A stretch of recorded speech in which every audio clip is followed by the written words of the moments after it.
bimvuze ngo iki umuntu ugufitiye igisubizo Imana imubuze ibitotsi igihe twahereye dutsinda tubahoza kirahagije uyu munsi dukeneye intsinzi dukeneye gutambagizwa mu mugwa igihe baduhereye uyu munsi bigomba kurangira kubw'ijambo ryayo uyu munsi babwira umuntu ugufitiye igisubizo Imana imubuze ibitotsi kuko igihe twasengeye ni kirekire igihe batwicariye mu bisubizo kirahagije uyu munsi dukeneye gutambagizwa mu mugwa bavuga ngo uriya nuza niwe wasenze bavuga ngo dore umwami akwiye kubahwa uko bazajya bamugenza mu izina rya Yesu. Amen. Haleluya.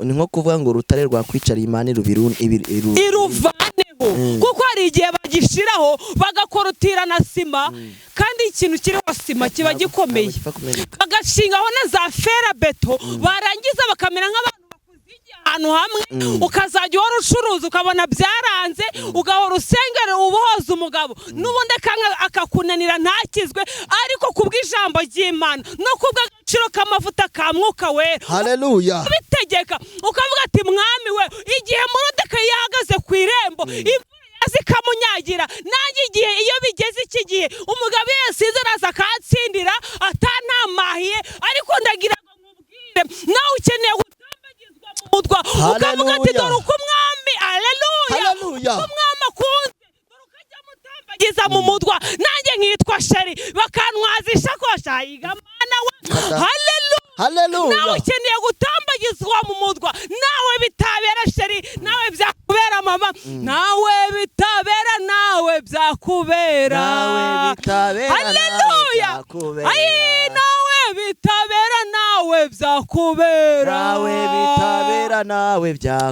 Imana ishimwe ndi kubyiyumvamo akubura wasengera abantu utari kubyiyumvamo buriya oya n'isaki igiye kubikira abanzi kabyiyumvamo uduhe nk'urugero uzarebe nimba ufite isaki wanyu igiye gutera nambi igiye gukukuza nka mu gitondo kwa kundi bigiye kuko hanya ngo nisangaye igiye kubika irabanza igakubita amababa ikagira guki kongera ikagira guki kabanza kabyiyumvamo. Haleluya. Rero itangiye kugira nka gutya iba yatangiye kubyiyumvamo ko igiye gukukuza rero nawe ukeneye kubanza ukabyiyumvamo ukabanza ukamenya kwicara mu gisubizo. Haleluya. Amenya ngo ako kazi uri gusengera iyo ntebe ukabanza ukayipima hari n'ukuntu tugere ngo tugiye muri stade nta mugabo ati ngiye kudepoza ukabanza